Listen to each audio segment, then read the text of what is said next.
Hey, everybody. I think we're live.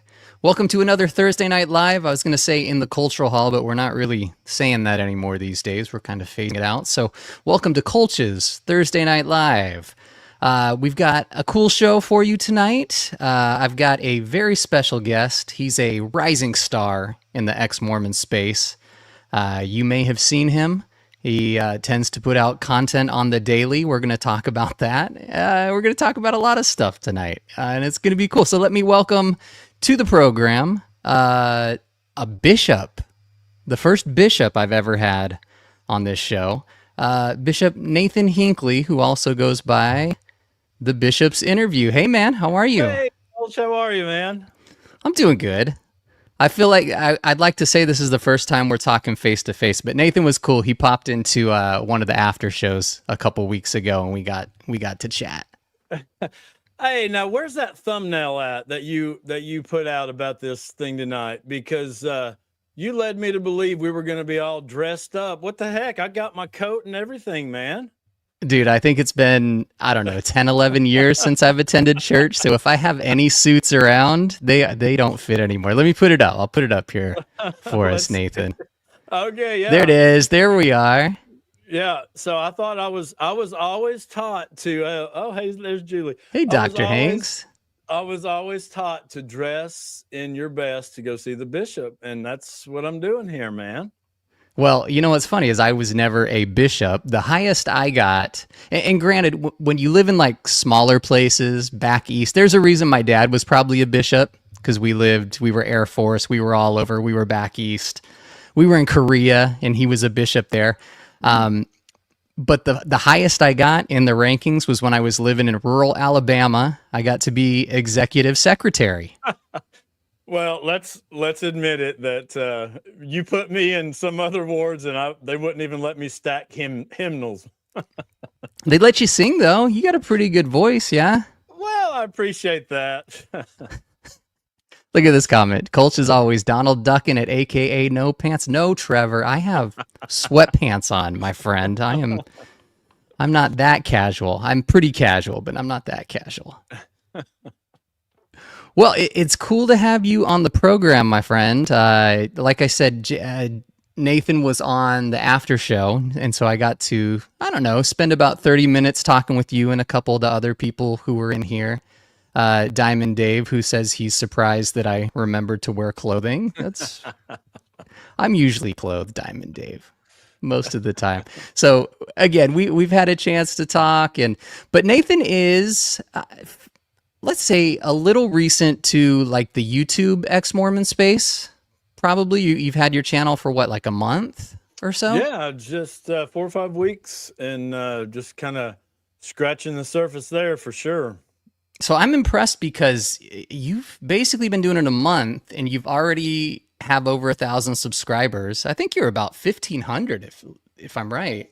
Yeah, that's been really cool. People have been supportive, and Dude, super pleased about that. I couldn't ask for anything else. Yeah, it great it people took too. Great yeah, it took comments and everything. me almost, I think almost 3 months once I jumped on and started making content on here before I hit that. And when you get on YouTube and you're a content creator, that 1,000 subs is like what you want to hit. You got to hit 1,000 subs, and I think it's something like 4,000 hours of watch time. Yeah. And once you hit that, then you become eligible for monetization. And you just recently got monetized, is that right? Yeah, And you're making the yeah, big bucks now? yeah. Making the big bucks. I think I made $4.90, and I was thrilled about that. The funny thing was, I can't believe I'm gonna say this, It's but it's a sparkling ice, Big Chris. 70 grams of caffeine, milligrams. All right, go. Sorry. no. So at the end of that show, that show that it was the first one being monetized or whatever. Um, I ended up closing the show because the whole thing was sarcastic, and I had Hmm. a suit on, but I didn't have pants on. Since we're talking about no pants, and so at the end of the last couple seconds of the Can I show show, you something, Nathan, for oh, everybody? you was playing it. Let's see what All you right. I'm going to take a quick little break and we'll talk to you later. There he goes. but he loves his wife. So here's the funny thing about that was that was the first episode that I had someone donate money. So I kind of feel like a stripper in a way, because I got paid to, run around. If somebody wants to super chat, I'll put it back up. And if anyone wants to see it, every time someone super chats and just put like Nathan's butt, we'll put that back on and you can watch it again. I'll play it as many times as everybody wants tonight. Yeah, that's gold right there. That's at the end of one of my videos. I won't tell you which one. You have to go watch them all. But you should tell them. All right. Yeah. Maybe at the end. Maybe at the end we'll tell them. Okay.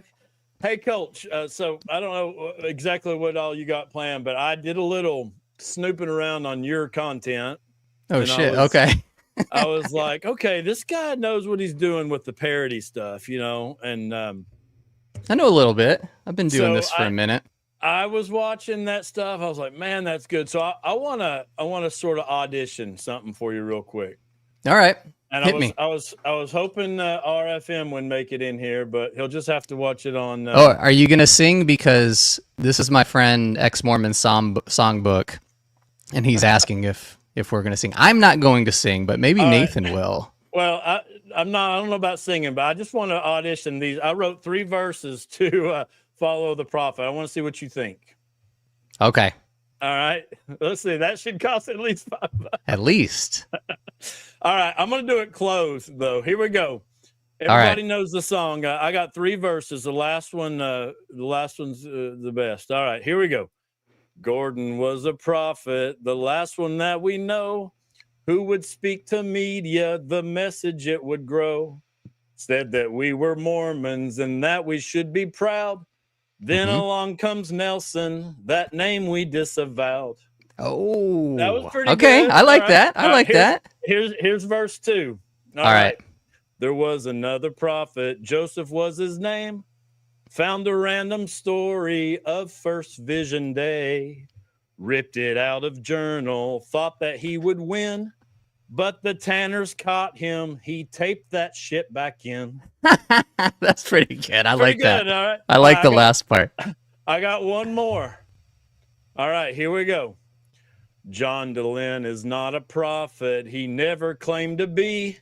He simply allows people to share their story. But if I had to choose a prophet, but not him, I guess I would probably choose RFM. RFM. There you go. Yes, you get asked this all the time, Nathan. You're getting asked if you're related to Hinckley. You are, right? I am, yeah. I never met him or, but it's one of those second cousins 3 times removed. Okay. So we go back to the same 2 brothers that converted to the church. Arza and Ezra, and he came through Ezra, and we came through Arza. And Arza was actually better than Ezra. He was Brigham Young's like right-hand man, teamster guy, wagon guy. Oh, nice. That's cool. So anyways, you want to hear? I was working on a verse 2, but it's probably about a future prophet. But maybe you can help me with some of the lyrics, okay? All right, what you got? All right, so it starts out, Bednar was an asshole, biggest in the land. When you're in a meeting, he's the first to stand. And then I don't have more, but I figured, he likes to be the first to stand. That's actually really good. I'll finish that one out for you. Maybe by the end of the show, or maybe for the next show. I'll write the rest of that one. That's good though. All right, we got our first super chat of the night, and it's a $9.99 one. Hey. Bishop Hinckley, this is good. Got to make enough money to buy a suit, more out knees, last suit. Oh, okay. Should we show his butt again? I know they're not asking for it, but let's do it. What the hell? I'm going to take a quick little break, and we'll talk to you later. Here it comes. What kind of program you running here, buddy? I still haven't figured it out, man. I don't know what this program is. I can't be serious. I don't think I'm a serious program. But I don't know. We have fun. I We love have it. fun. That was good, Nathan. How long did it take you to come up with those? Oh, I put a couple of those online, and some people was laughing, and I actually had a few people write some really good ones. But I don't know. I was just working away in my basement today, and I was like grabbing a little 1x4 and writing down my verse. So, That's good, dude. I just use my phone. I use my notes. You have an iPhone? I just have yeah, a I do. folder I got set an up iPhone of, right here. Yeah. dude, I've got, mine's my camera right now, so I can't get on it, but I've got seriously probably like 100 songs that if I come up with a lyric, I just start it, and then if I'm feeling creative, I'll go back through and see if something looks good and go, oh, maybe I can do something with that. But yeah, I started the Bednar one. That's great. But I've done that one. I've got a parody called Follow the Prophet, Profit, and I sent you that one to watch, I think. Yeah. I'm going to turn my audio up just a little bit. Somebody says I'm quiet. Does that help a little bit? 1, 2, 3, 4. Cody says I'm. See, you sound good to me. Do I sound loud to you, Nathan? No, you sound good to me. Okay. Well, everyone, if it sounds good in the chat, hit a 1. If the audio sucks and we need to adjust, give us a 2.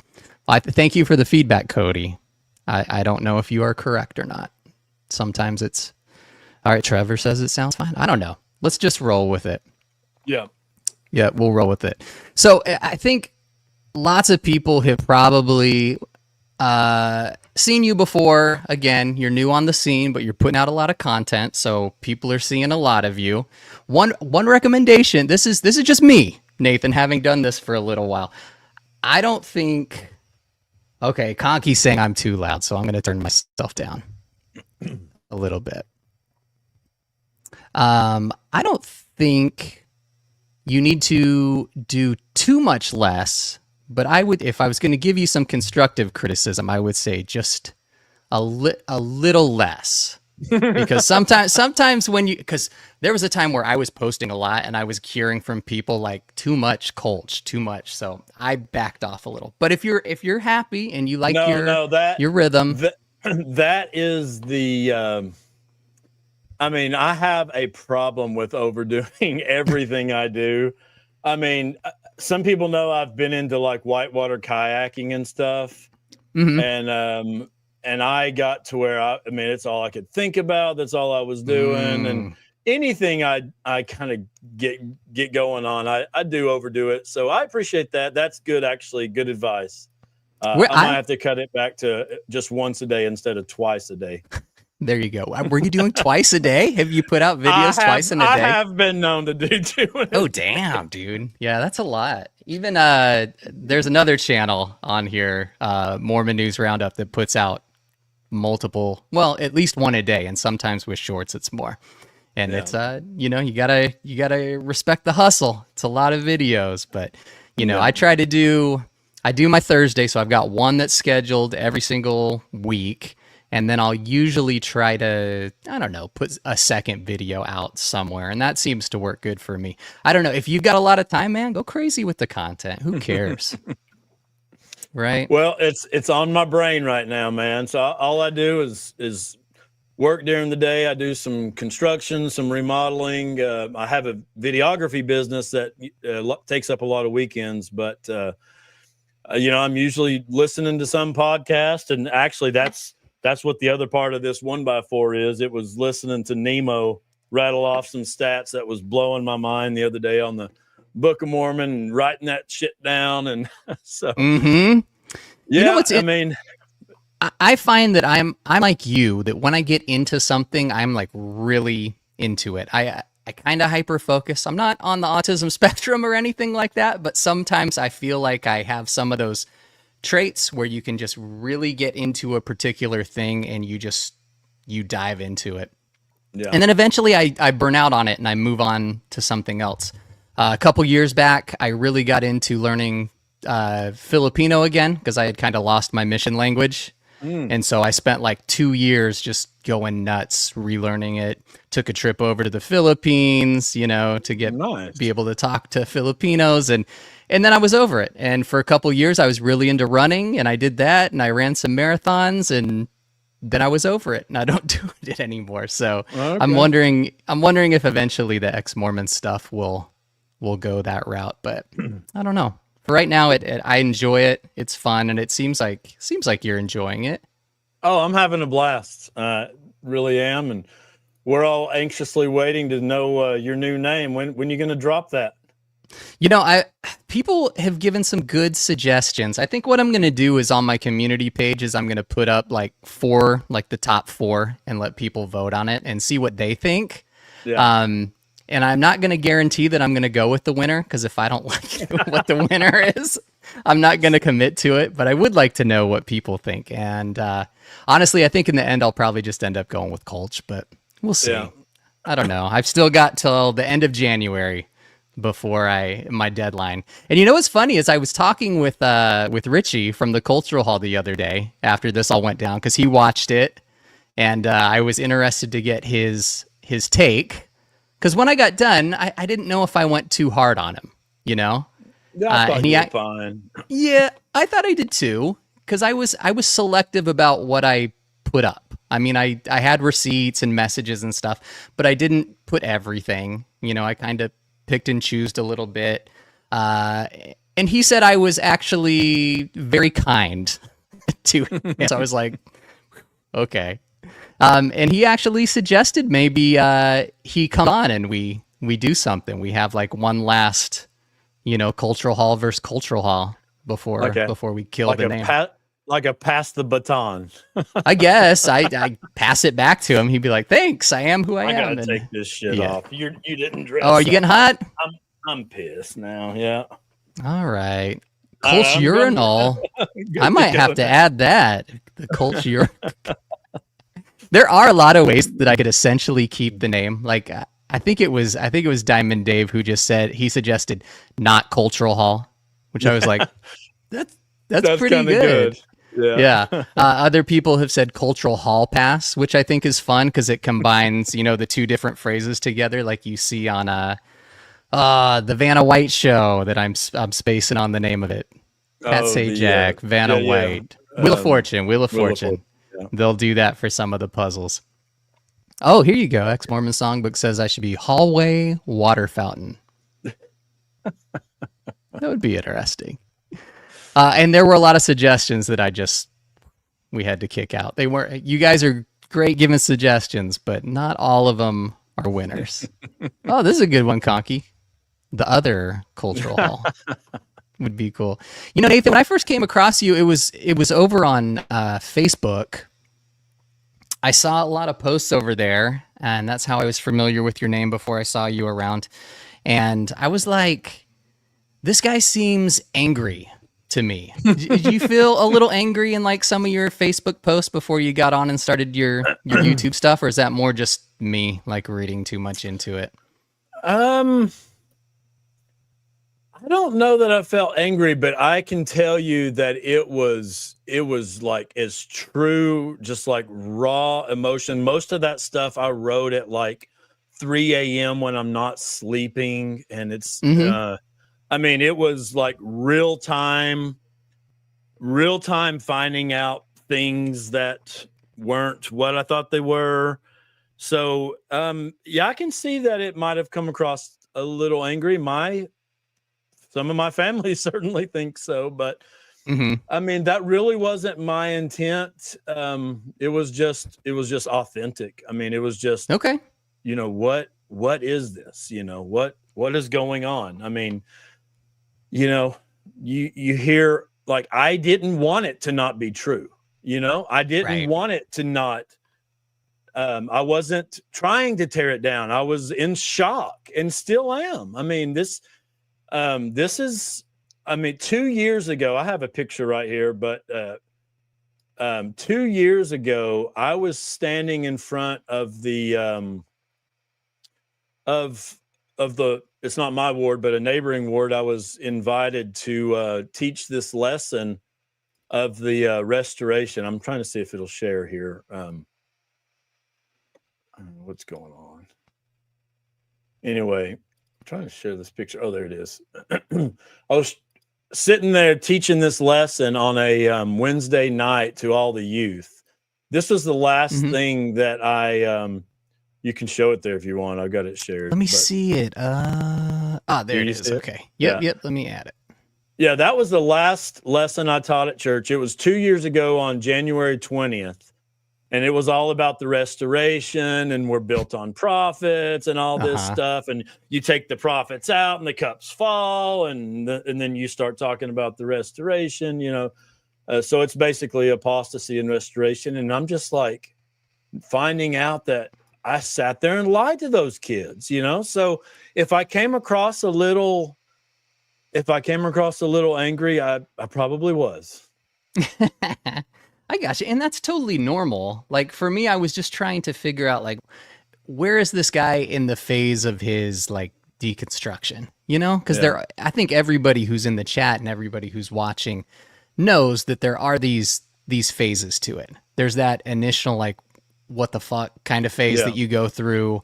There is that as you learn more stuff, like he married a 14-year-old. What? There's stuff that you genuinely get pissed about. The fact that you were not told it and you're finding it out for the first time.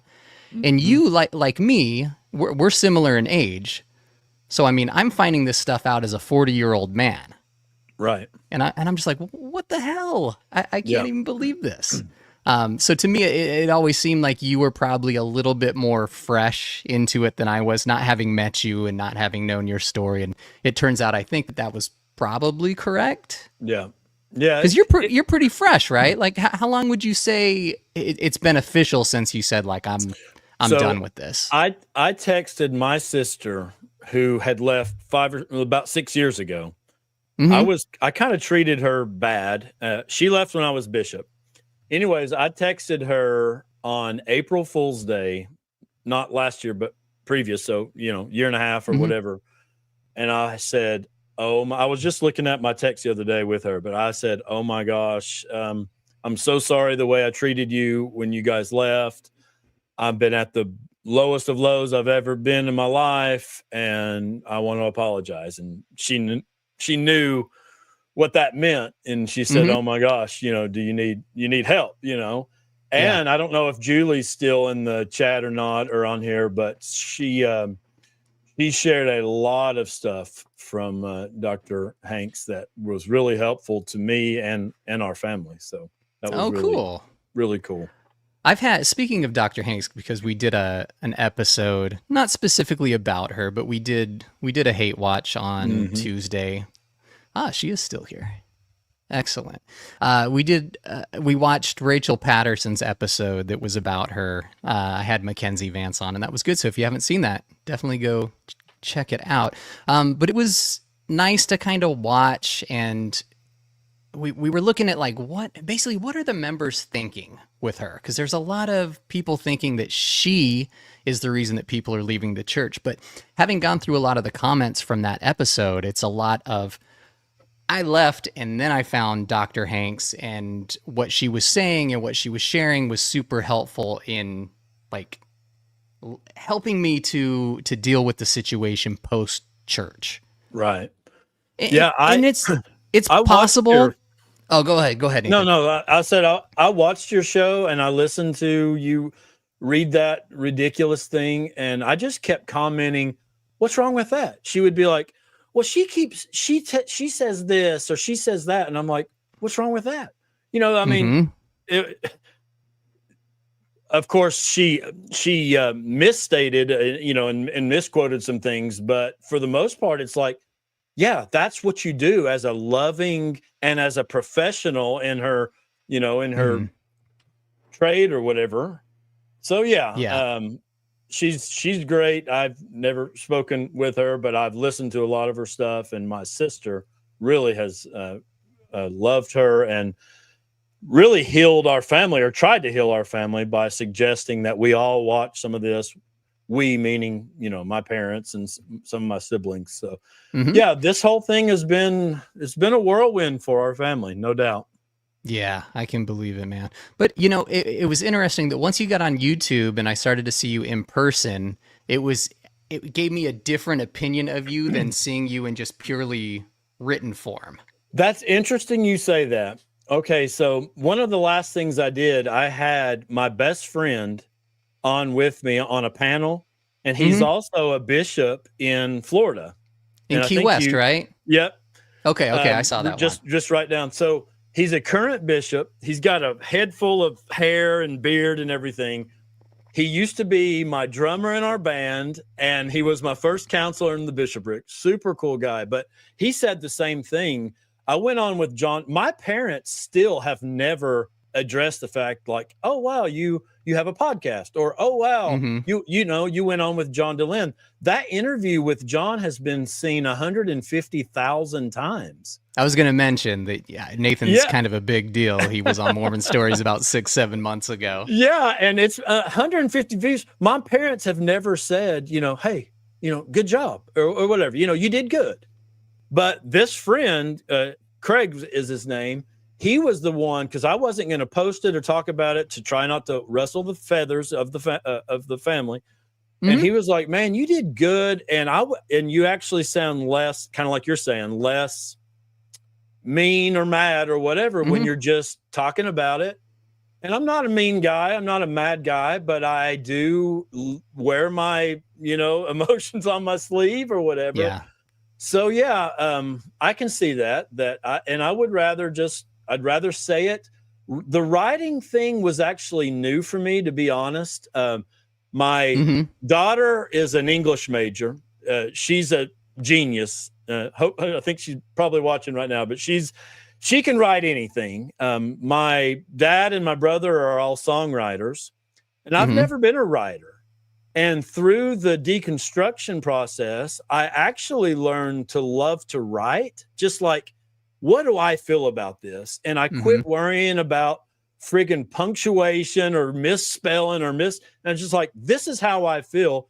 And people seemed like they loved it. So I was like, well, sweet, and then finally I had someone reach out and say, Nathan, I can't help it.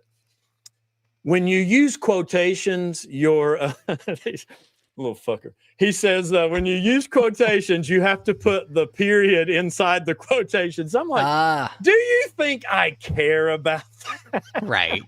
He was trying to give you grammar lessons. Yeah, I'm like, I don't care about that. And my daughter's probably busting her head like, yes, Dad, you have to put the, know. So anyways, I learned to love to write. And I do like to just clear my mind, sit down, and just, how do I feel about a subject? And through this deconstruction, that is one thing that I have kind of come to love.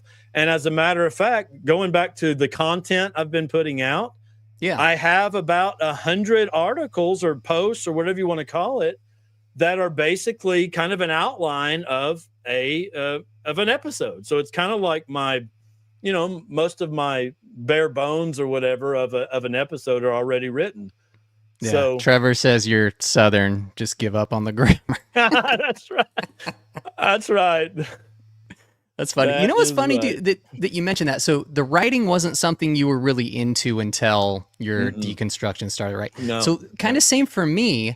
I didn't do any of this stuff. I mean, I played music in college. I was in bands and stuff, but I never made any videos. I never did any on-camera stuff. I'd make jokes and things, but I didn't really make any humorous content. So I really found my creative legs post church, and it was kind of, like you for writing, deconstruction kind of helped me do what I'm doing now. So that's pretty cool.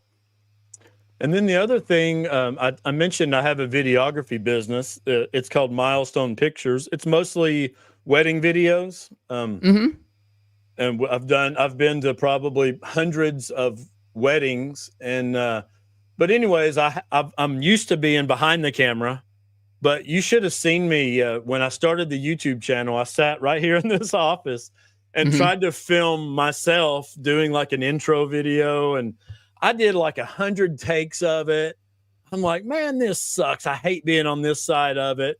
And finally, I decided, you know what? I'm not doing multiple takes. Like for the most part, when I upload, I'm just going to do it. Whatever happens, happens. If it sucks, oh well. But yeah, that taking 100 takes thing, that was not going to work. So No, sometimes you just got to press record, do it, and then put it yeah, out there. yeah, Yeah, I'm with you. I've found that doing these lives, honestly, as far as like making content goes, this is so much easier as far as for me, as far as time goes, than trying to put together a video, coming up with a script, recording it, finding all the little videos to put in there, narrating it. Like that takes a lot of time, a yeah. lot of time. So I think I'm doing these lives so much now just because it's the path of least resistance, to be honest. Yeah. The program's great too. I mean, I've just been learning to use it and how to, bring in other people and the present your screen and all this different stuff. It's actually a really Hmm. good platform. You want to answer this question from Brittany? She says, "Where do you guys see yourselves in a year?"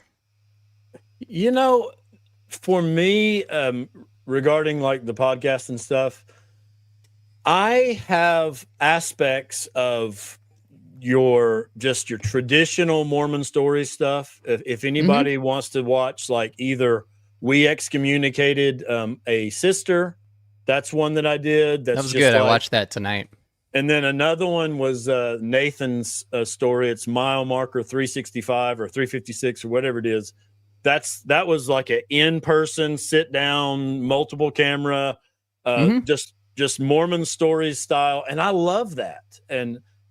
But then on the other hand, I've done some stuff that's more like, the LDS discussions type stuff where it's more just diving into topics. Hmm. And I've done quite a bit of the panel stuff. I see some people in the Yeah. chat that have joined me quite a bit in some of the panels. I see Ruth in the chat. She's joined me a lot. And so I don't know which of those I like. I like them all. And I would like to just continue doing that. And so Hmm. to answer that question, where do I see myself? I hope I see myself just still doing a little bit of all of these. And I just really enjoy meeting other people. And Hmm. for some reason, when we find out we're not in this alone, it makes it so much more, bearable or whatever. Yeah, it's helpful for sure. For sure. Diamond Dave answered for me, Brittany. He says, "I'll be dancing on tables for super chats as usual." I'm not a very good dancer, so I don't know if I'd get very many super chats. And I don't know if I look as good as Nathan does in underwear. Somebody wanted me to ask you what kind of underwear you're wearing these days, boxers or briefs, but I think you answered the question for us. That is funny though, because I think a lot of us come to a point where we replace the underwear from, garments. And I remember the day that I was like, I don't know what to get. So I went and got what I freaking had before garments, which Hmm. was whitey tidies, and I put them on. And my wife starts laughing. She says, "No," and I'm like, "Okay." So, yeah, it's so stupid that there's so many things that we don't even know, you know, Hmm. and even down to your friggin' underwear. Yeah. Ruth from Surprise is in the chat. You've had her on panels, right? Yes, Ruth is Thank you for the great. super chat, Oh, Ruth. if you haven't seen some of her blogs that she's been writing, she just posted one today that's great. It's kind of a more of a lighthearted thing, but she also dives deep into really good writer, much better writer than me. So yeah, I appreciate that, Ruth. You She's want to great. stand up, Nathan? What's We're being that? They say I I think think you both need you to both should stand up. stand up Oh, I first. have on pants. I don't know about Cultch, but I'm gonna leave it a mystery. I'm gonna leave it a mystery for people. And then that somebody who wanted me to ask that might be a certain robot who's out there. Maybe. Was it for you when you decided to stop wearing your garments and like wear regular underwear? Was that just one day you just said I'm not doing it anymore and I'm going underwear shopping and that was it? it seemed like it was within about a 3 or 4 day thing. I was for a while we were in this space of okay, so we have 4 kids. Mm-hmm. My daughter's the oldest, and without going into a ton of detail, she was about to get sealed when all of this stuff blew up for us. And I sat her down and I'm like, I need to talk to you and her fiance. And I sat there literally and bawled my eyes out, cried for 30 minutes. And she's like, what is it, Dad? And I'm like, she's like, finally, I couldn't say anything. And she's like, are you and Mom getting a divorce? I was like, no. And then finally I said, there's some she thought it was divorce. Wow. Yeah, she thought it was I said, Kaylee, there's some problems with church. And anyways, without rehashing that whole thing, what had you asked me? Yeah. So there was I'm not going to say immediately because she got on to me the other day. She has her own story and she'll tell it soon. But I was so wrapped up in my story that I don't exactly know what she was dealing with. But in a relatively short amount of time, she, in my view, she resigned. She's like, I'm out, and withdrew her name and everything. Well, we were still trying to kind of toe the line. We have 3 sons. We were trying to go to church and they would be like, well, why isn't Kaylee going? And she's like, I'm not going. And we were trying not to tell them much, because they were just so vulnerable. And so we were in this space of like, what do? We don't believe it anymore. We thought we'd still go. And the thing that stopped all of that, and I've wrote about this, if you go to my Facebook, you'll see it. Just scroll until you see a sexy lady in a 2-piece, which is my wife. I had posted a picture of her at the lake, and some family members just lost their shit. They're like, Man. I can't believe you're posting pictures of, in a bikini. Yeah. And I'm like, immodest. Yeah. I'm like, you know what? Forget this. And so we pretty much just, we already were like, yeah, we don't believe this, but we were trying to like make it work. You're trying to make it work. To answer your question about garments. Yeah. There was a time that it was like, I don't know, what do we do? But yeah, within a week or two, it was like, yep, no more. What Conky did he wants do? to know, what'd you do with your G's? Yeah, I just chucked them. Didn't cut them. Just threw them out. Man, I kept mine in a drawer for the longest time, dude. Like I didn't have this quick. I'm done with garments. I think most people who have watched this have heard me say before. I was an active believing member for like 10 years, and garments in the church just kind of didn't fit with my life at a certain point.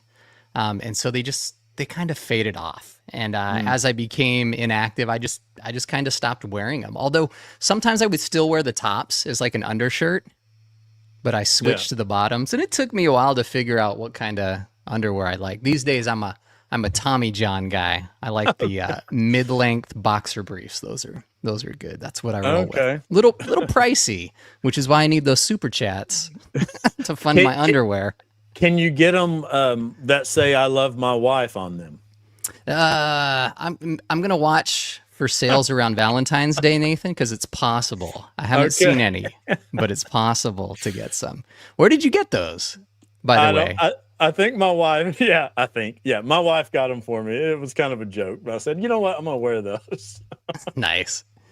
Trevor says, give them to the homeless. That's a good idea for charity. I think eventually what I did with my drawer of them was I just put them in a garbage bag one day and just cleaned them out, threw them in the trash, and I was done. Which was kind of tough because I think I was still believing at the time. And I know there's a whole like ritual you have to go through when you get rid of garments. You have to cut out the marks, and then you're supposed to burn the marks, and you can throw away the scraps. I know people who would use the scraps of garments as like rags for cleaning things. Yeah. But they'd go through the process of cutting the stuff out. Right. I don't know. At some point, I just said, this is all probably bullshit. It happened to me. And I just put them in the trash bag and I threw them out. And that was a good day. Yep. And I had an extra drawer to put stuff in. I think it's a sock drawer now. I mean, Bombas. I've like those. said, I've said for a while now, I don't know if the church will do it, but they need to get rid of them. First of all, They won't. It's not going to happen, man. and if they want to keep the little marks, put the marks on someone's little temple recommend or whatever. So they've got their marks, they can carry them around with them, and it can be their reminder. And just get rid of them. All it is a judgment zone. It's who's wearing them, who's not wearing them, especially with social media, man. Yeah. I'll tell you this quick little story. I'm not using any names, but let's say that yeah, there you go. Yeah, Tattoo get them 'em. tattooed. So, yeah, let's say that a new stake presidency gets called, and the wife of one of the counselors has been known to post lots of pictures in workout gear and perfectly modest by, actual standards, but not by church standards. Not by Mormon standards. Yeah, right? Not by Mormon. And then the day before they go in as the new stake presidency, she goes through and scrubs all of her pictures, because she knows, and I don't blame her for doing that, but she knows that the way members are is they're constantly looking who's wearing them, who's not wearing them, and who's, and it is a terrible aspect of the church. They just need to get rid of it. Quit making them shorter and shorter and shorter. Just get rid of them. Use them in the temple or something like that. But they don't need to be. And if you want the marks, get them tattooed or just put them on a card. Put the card in your pocket or in your purse, and there you go. You're carrying them with you. What's wrong with that? I think the idea back in the day was for them to primarily be for the temple. But then I think they got... there's a story. I forget which prophet it was. Someone was asking him about the garment, and he kind of went, I wear it outside. And so now everybody wears the garments all the time. But they're not fun. They're not comfortable. I wore those things for 2 years in the Philippines. It's so hot and humid. It was horrible. So my brother-in-law is a roofer. He's roofed houses, his whole life. There was a time that I was basically saying, I was bishop. I promise you that if you will wear this, the Lord will just keep you, cooler during those hot days. I mean, that's you how promised him he'd be cool. That's how bought in I was. And we wore them everywhere. My wife wore them everywhere. I have read that whole paragraph to people. The garment is an outward expression of an inner commitment to follow Jesus Christ. And we should not adjust the garment to accommodate different styles of clothing, even when such clothing may be generally accepted. I mean, all of that stuff, I've read it 1,000 times. And then to see the church changing it and stuff. So anyway, I don't know why we're sitting here talking about garments so much. Well, it's an interesting topic, especially since they, not too long ago, they had eased up a little bit on the garment thing. They kind of left it up to you to wear them when and where you wanted to. And then earlier this year, they cracked down on it, right? They came out and said you should be wearing them all the time. And then like a few months later, they're like, okay, and now we're going to shorten them. So you could basically wear a tank top if you wanted to. So it's all these weird mixed signals they're giving you. Yep.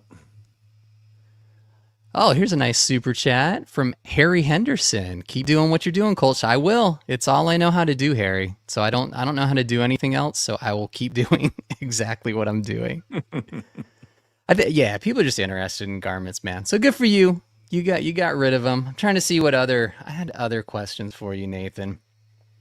Is your name still on the rolls? You're still a member, but your family has all removed theirs, and you're the only one?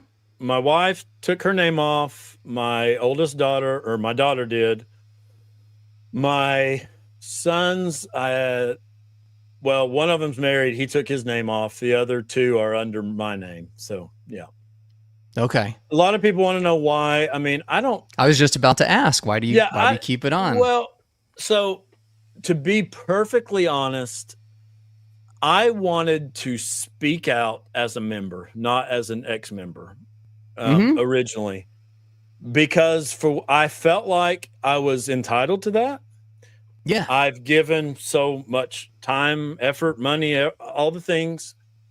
But the other thing is that, well, it's part of that. It's that nothing I have said, with one small exception, has been inaccurate, wrong, or whatever you want to call it. So, in other words, I don't see why me saying truthful things should be a problem to the church. Therefore, and I just talked about this in a recent video. If I want to go to church, I'm going to my church, the one I was born into, the one I've been raised, the one I have friends at. Like, that's where I'm going.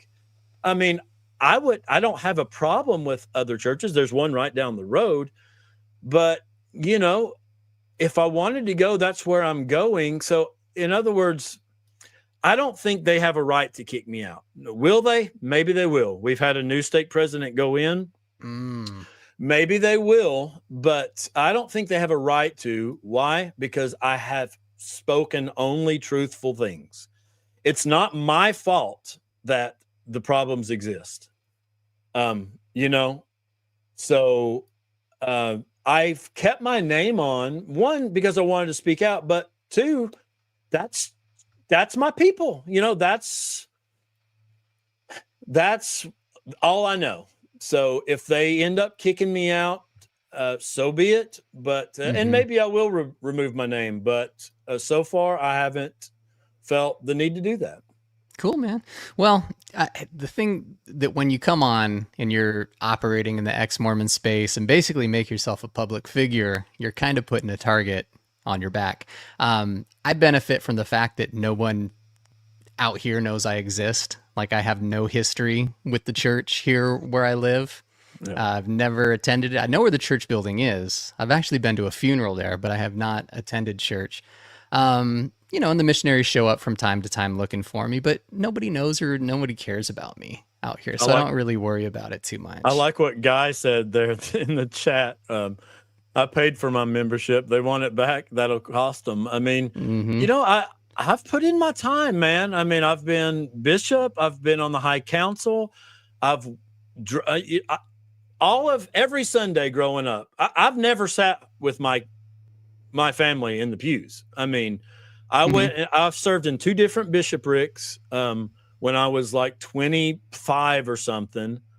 And then, bishop for 5 years. So yeah, all of my years growing up, I was driving 2 cars, 30 minutes to church, and going 2 hours early and staying 2 hours late. I mean, I've put in my time, and damn it, if they want to kick me out, yeah, they got to come and do it. There's going to be hell to pay. Yeah.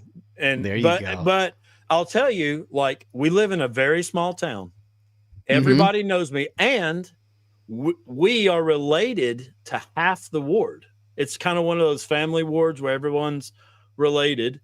So yeah, it's about the opposite of what you just described, where you're kind of like, well, kind of nobody knows me or whatever. No, not everybody not like knows you here. there. Yeah. So I don't know, man. For me, I would do it, but I don't, because I know it would kill my mom if I did. Not literally, but it would be really hard for her because she's like super in. And let me put this comment up. I started so I would remember it. Leo said, "My dad wants me to keep my name on because he believes the sealing power will tractor beam me back in." So that's essentially why I do it for my parents. And Grant, I've seen people over on Twitter who have given the same reason why they keep their name on, and they catch a lot of shit from the members over there. They're basically saying like, well, you're being deceptive, you're lying to your mother, you're doing this and you're doing that. But for me, I call bullshit on that. It's like my parents, as long as they've got hope, that's something good for them. They'll be happy as long as there's hope that maybe in the afterlife, because I've still got my name on and I'm still technically sealed to them. maybe God will have mercy on me and I'll be fine. And if that makes them feel better, I'm not going to take it away from them. I don't care. Honestly, I don't care. My sister and I have already said, like, if once our parents are gone, I got 2 ex-Mormon sisters, and then I've got 3 siblings who are still in. But me and my younger sister both said that, like, once they passed, we're going to go ahead and take our names off, and it's not a big deal. But I keep it on right now for them, because why not? Who cares, to be honest? Yeah. And like you said, if they want my name off, they can come and do something about it. Yeah. And we'll get our day in the court of love, Nathan. Yeah, I've sat in just one of those, I guess. I did sit in another one where we were reinstating someone, but as far as kicking someone out, it was just the one that I wrote about in, that we did the podcast on, that we kicked the woman out. So they're terrible. Chris is funny. What if it's all true? Hey, Chris, you never know. You could do the whole Pascal's wager thing if there's that 1 in a billion chance. So you're saying there's a chance. The Dumb and Dumber thing. Yeah. maybe that's worth it to stay in. Some people do that. You know what's funny, Nathan? That the fact that you've been a bishop, you are. I'm going to introduce you to Mormon YouTube later and some of the characters on there. You have outperformed one of the most notorious clout chaser channels out there.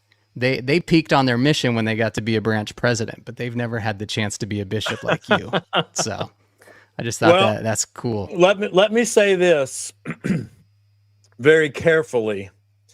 There is a general authority that I have messaged quite a bit with, who saw me with John with Mormon Stories, and he says, "Oh my gosh, I cannot believe this." And that's a general authority. We talking like a 70 level? Yeah. Or higher? So, all right. Yeah. All right. It doesn't from no matter where you're at in the church, it's all the same. It's either true or it's not. So, yep, very true. So you mentioned Mormon Stories. So you want to tell everyone just kind of like, how did you get on? Because for a lot of people, that's a big deal to get on Mormon Stories with John DeLynn.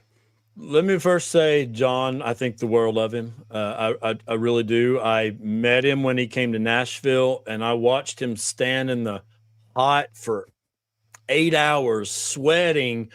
I started bringing him water because people were just, tons of people showed up and like coming up to him. I'm like, dude, are you okay? So anyways, how did I go on? So most everyone knows there's a Mormon Stories community page. I think there's about 20,000 people on that page. See, I didn't know because I don't really Facebook much, but okay. So yeah, there's cool. a Mormon Stories community. And so I got on there, and that's where we all talk. And then of course the Mormon Stories page is just the admins or whatever. But I had posted on there a picture of myself. I was on my way to meet with the stake president. He wanted to talk to me about my Facebook posts. And so I posted on there, "Hey everyone, I'm on my way to talk to the stake president, and I've got my resignation papers in hand if it goes south." So I did. I went out and I talked to her. You legit had resignation papers with you? Yeah, I had them notarized and printed out and ready to go. Oh, wow. If he was going to start down that line. And then I came back and I gave an update to everyone. And I was like, you know what? It was actually an awesome visit. And I'll give it to him. The guy's gold. I mean, he truly is an awesome guy. He's been released now, but he's got 4 of his own kids. He's got 4 adopted kids, special needs kids. I mean, just, you don't get any better than this guy, just truly. And he treated me amazing. And that's what I wrote about. And I told everyone he treated me amazing. And the very last sentence, after going through everything, this is my problems, this is what's going on, he said, "Well, I'll be honest with you." And I agree with him. He said, "The way I see it, you are in a better place now than you were before." And what he's meaning is, I mean, I was black and white. It's true or it's not. The prophet said it. You got to do it. That's how I was. And that would also cause me to be judgmental about certain things or people or situations. And so, he recognized, like, now I see that there's gray area and that, it's not for everyone. And that there's nuance in a lot of different things. And he says, you know what? I don't have a problem with you. He said, Interesting. and he basically said, I'm not crazy about some of the things, you've wrote here, but I know they're coming from a sincere place. And he says, I think, I think you're in a better place. So anyway, long story short, John saw that and he called me one morning. That dude like works at like 4 a.m. or something. How'd he get your number? How did he get my number? He might have messaged me first, just off of Facebook. Okay. I'm not sure. I think he messaged me and then I gave him my number. But either way, I can't really remember on that. But either way, he said, "Hey, you want to come on Mormon Stories today?" And I'm like, "Today? You're like, today?" Yeah. And I'm like, yeah, I'll go on Mormon Stories. I felt nervous as crap. I think he told me there was like 1,000 people watching that day. Yeah. And that's not really common for a virtual interview. It's just kind of different. And he's like, man, people really kind of connected with you. I'm like, well, that's cool. I was nervous. There was a couple times that I felt like he was leading the witness, like, well, what did you think about this? And I'm like, yeah, I knew all this stuff. It was just, I was nervous. And the mic wasn't working. Right when we went on, my wife holds up a piece of paper and it said, "You sound like a chipmunk." You kind of sounded like a Southern Mickey Mouse a little bit. Yeah. So I was sitting there thinking of that the whole time. So I'm like, I don't want to sound like a friggin' chipmunk. So anyways, I was nervous, but I guess people, I thought I was listening to you on 1.5 speed. I've not listened to it yet. I listened to it for like, no, I've not heard it. Man. I listened to it for like 10 seconds and I'm like, I can't do this. I've got a weird thing where like one of my favorite things to do after we do these shows, I'll usually let a day go by and then I'll go and I'll listen to the whole thing. Cause I like to, I don't know this. I like to, yeah, but it is kind of like an athlete would watch highlights of their game and they'd see, oh, I screwed up here. I could have done better here. And I try to use that to get better week by week. And then sometimes it's just fun to like watch the chat again and see what people were saying. So you should go and do it. You should listen. Maybe I will. You should. I thought it was good. I thought it was a good episode. And you know what you've... Oh, go ahead. No, somebody says pneumo here. What's pneumo? I mean, I know what I saw that too. Never Mormon, but I'm not sure what that is. I don't know if they mean they're a legit like new Mormon. Maybe they just got baptized. In which case, welcome. Welcome to the show. We love you over here. There's no issue. I don't know about you, but I don't have issues with members of the church in general. Like I know they're just good. They're just good people doing the best they can. I think the members are the best thing that the church has going for it. Exactly. Now there are some members who are assholes and, kind of don't do what the church preaches. And those are the members that I have an issue with. And I do have an issue with the organization in a lot of areas, but there is good that the church does. And I'll admit that they do. Yeah. I wrote about that very thing on something that how people say the church is perfect, the people aren't. Mm-hmm. And so I had wrote I used about to hear that. When and someone would offend you, saying it's actually the other way around. I mean, the people are, they're not perfect, but they're good people. They're, you're going to get a lot more good and, just than you're going to get out of the organization or, there's so many flaws. So it's actually the other way around than what people want to say. The people are what's good. The organization isn't. Yeah. Pneumo means nuanced Mormon, Nathan. Ah. Okay. Nuanced. That's good. Some people would say future Exmo is what a nuanced Mormon is, but I hope y'all stay and just be nuanced because the church needs people like that. It needs the Jim Bennett's. It needs the Julie Hanks. It needs people who don't just see things in black and white, in my opinion. Yeah, and they do some good, Trevor. They do, and you know, there are humanitarian stuff that they do, and granted, it's a very small percentage of what they're worth, but there are good things that they do. There's a lot of bad stuff that goes on too, so I'll admit to both of those. I hope to get my best friend Craig on my program soon, just to dive into more about how he is managing. Like we never discussed these problems because I didn't know about them when I was bishop and stuff. And so, you know, I am curious how people square some of these things away. I think he would just say, I just don't worry about that. And I'm fine with, I'm fine with that. I'm not built that way, like right.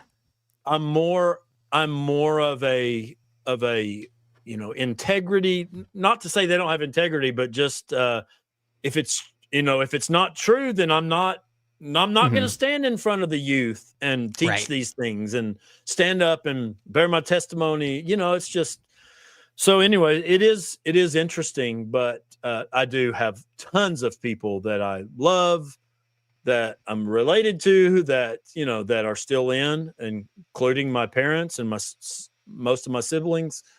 So yeah, no doubt. Elbert gave us a super chat. He says, my 2 favorite people on the internet, 3 exclamation marks. That's good. Thanks, man. Yes. I'm happy to be anyone's favorite, to be honest. I'm not even my own favorite. I've been chatting with him a little bit. There'll be Elbert's cool.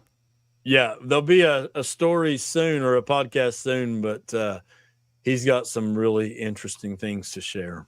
Do you like to jump in the comments of your videos? I almost go through, and anyone who says something nice, they're going to get a like from me, and I might respond. Yeah, I do, and I just recently learned how to go live. Like I've been doing it a lot, but it's been like maybe 2 weeks ago. I was like, okay, because I tried it once and it didn't work, but now I've got it figured out, obviously. So yeah, I love it. I love to see people, contributing, to see a lot of the people in the chat right now that have supported me. I really do like that aspect of it. Yeah, it's cool. It's a nice little community sort of thing. And for me, I don't think very much of myself to begin with, to be honest. I'm probably my biggest critic, so I don't get too big of a head, but I do like to hear nice things in the comments. Yep. But I do take the critical stuff too.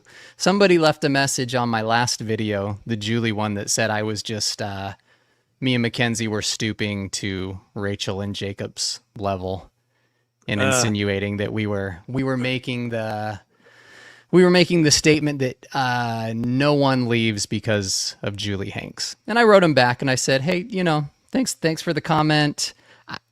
I bet if I looked hard enough, I could probably find someone who said they left because of Julie. I'm like, I haven't found one yet, but I'll keep my eyes open, but there could be. So, but you're never going to please everybody. And so who cares? You just got to learn to see which comments you like and which ones you just let go. I have a problem with, I like to jump in and I like to mix it up with some of the haters. As far as that, I was thinking about that today. I've had some haters on YouTube, First of all, you've done videos like putting their stuff up and responding to it. Yeah, YouTube is terrible for comments. Like it's I saw terrible you say that.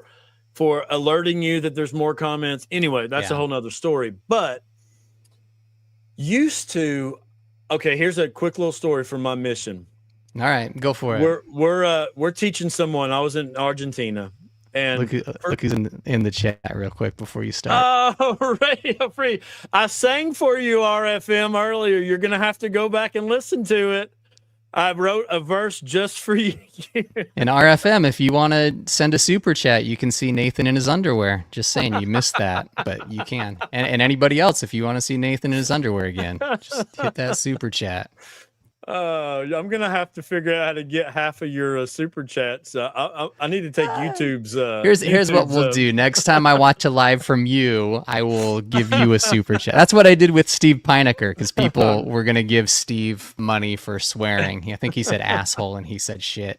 So I gave Steve $10 on his next live. RFM says I have the same underwear.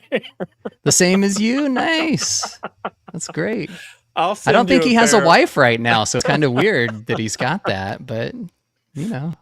Oh my gosh. So all right. So I was telling you about this story. On my mission, for some Albert, reason, we'll put it up after this story. Albert wants to see you in your underwear, apparently. okay, well, just jump in anytime. But this family, member family, started giving the prophet shit. Like, oh, they're just over there in Utah and they don't know what it's like over here in Argentina. And I I was offended. Like, how dare you talk about, about the prophet that way? And for some reason, right after that, they got out this like little blood pressure thing. Maybe someone in the house had to check I don't know. But they like, here, elder, you try it. And they take my, like, I don't know if it was my heart rate or whatever it was. She like threatened to take me to the hospital. She says, are you okay? Whoa. And she's like, are you mad? And I'm like, well, I did get worked. I was thinking to myself, I did get worked up that you were, calling the prophet out saying he doesn't know what it's. And so I say all this to say, I told you I wear my my fillings or whatever on my sleeve. But now going back to the negative comments, like it's different now because I don't have something that I'm trying to prop up, Right. Like if you want to attack the church, fine. I posted something today on my Facebook about the Bible, not attacking it, just an objective, comment. Had a lot of people, hate on me. Like, I don't care anymore. Like it doesn't affect me. If you want to believe something, if you want to attack something, I don't feel like I'm having to defend the indefensible anymore. The things that just don't make sense. Right. So as far as that goes, I feel like I can talk to anyone, any religion, any, whatever it is. It doesn't matter to me anymore. I don't have to defend anything anymore. And that is wonderful. That is free. Nice. That is free. That is nice. I love Jim Bennett. Do you know Jim at all? I know that he's been referenced by everybody, but I can't say that I'm that familiar with what he's done. So Jim's a great dude. He wrote the response to the CES letter. That's kind of what he's famous for. But Jim is a very nuanced member, and it's great. I've had him on a couple times. He's just a really good dude. He's nice to talk to. But it's when you see him talk, you can tell that like Jim has a lot more that he wants to say and share, but he's kind of shackled. I want to see Jim Bennett unleashed. Like, selfishly, I would love Jim to be over in the Exmo camp because I would love to hear him talk without any of the guardrails on. But I think when you're in, and you're nuanced and you have this thing that you still feel this need to defend, you may say some stuff, but you're going to keep it pretty chill. Yeah. And so, and it's nice to not have to do that. Like, I feel like for me, I'm unfiltered. If I think something about the church, for the most part, I'm going to say it. Unless I think it would really offend like my friends and loved ones, I would probably hold back because I'm not looking to offend people. But I was so like quiet and sheltered as a member that I feel like I have a lot to say these days, and I'm not really afraid to say it anymore, which is cool. All right, hold on. I got to show this video. So for Albert and for Joe from the Church of Korihor, they both did super chats. So we are going to watch Nathan another time in his underwear. I feel like a stripper, Cultch. I'm going to take a quick little break and we'll talk to you later. Oh my gosh. Here it comes. Woo! Let's go. If y'all want to see that again, just hit those super chats. Just when you do it, pretend you're just doing dollar bills. Oh, I love it. So Nathan, you want to jump into Mormon YouTube? Since Nathan's new, I want to introduce him to the world of Mormon YouTube. All right. I think let's see what you got. You may know some of these jokers. It's possible. But before we get into it, since we're showing people in their underwear, I want to show you a video real quick. It's not you. Okay, Okay. that'll be nice. Yes, it's not you. But let's see if you can tell who this is. Hold on. I got to put this comment from RFM up. He wants it on a continuous loop. I could do that for you, RFM. I could just put it on loop and send you that video. Maybe I'll do that for you. All right, here it goes. Everybody watch this and see if you can tell who this underwear person is, and it's not Nathan. And dressing like a superhero. Let me play it one more time. And dressing like a superhero. All right, any clue who that is? I don't think I know. Okay, hold on. You want to take a guess? Unless it's the Joker from Ward Radio, I don't know. Oh, ding ding ding ding ding ding ding! It was the guy right there with the hat on, Cardinellis. That was him. That might have been him. Yeah. What the hell's he doing in that? Well, I don't. So let me introduce you to Ward Radio. Yeah, and you're a little familiar because I know you did like a short video about watching some of their stuff, right? Mm-hmm. So yeah, I just started. I literally popped it on, subscribed a few days ago, watched the first video, and he's contradicting the prophet. I'm like, what the hell? Like I thought that was my job. No, they do that sometimes. They do. That's what I've found out. So Ward Radio, if we're talking about Mormon YouTube, they're probably one of the biggest players over there. And so you've got Cardin, he kind of takes the Howard Stern sort of role, just less funny and not as talented.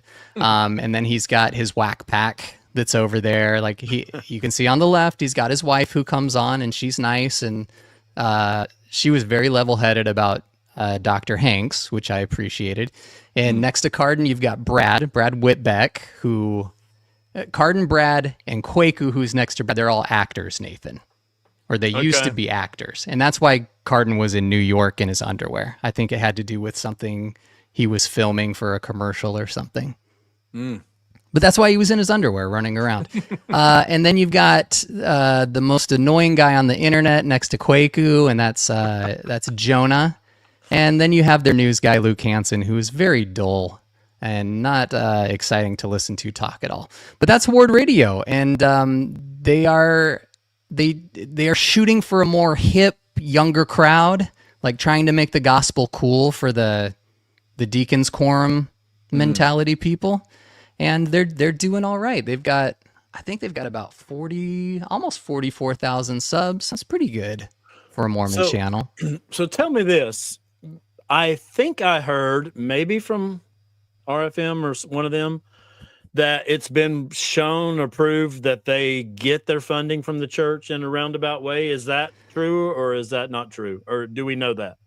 I don't think so. I think there is one of these people that we're going to be covering who definitely gets funding from the church, but I don't think Ward Radio does. I think that's just kind of an accusation people like to throw out without actually having any evidence to back it up. In a roundabout way, we all get paid by the church, Nathan, because they pay Google a lot to advertise, which is why you'll start to learn this as you're seeing the money come in. The amount Radio they pay Free you for Mormon said not from me, just to point that out. That wasn't from him. So I've listened to I've listened to a lot of stuff. But anyway, maybe it was someone else. So that's cool. But you basically get paid per 1,000 ad views on your channel. And the reason that the Mormon niche gets paid a lot more than others is because somebody is pumping a lot of money into advertising, and that someone is the Church of Jesus Christ of Latter-day Saints. So in a way, the church is paying them and they're paying us, which I get off on that just a little bit. The fact that the church is paying me to do this. Just a little. But yeah, so in a way they do, but no, I don't think there's any hard evidence that the church is paying for them. And honestly, if I was the church, I wouldn't pay Ward Radio. They're not worth it, to be honest. Any other thoughts on Ward Radio? Anything else you want to know about these guys?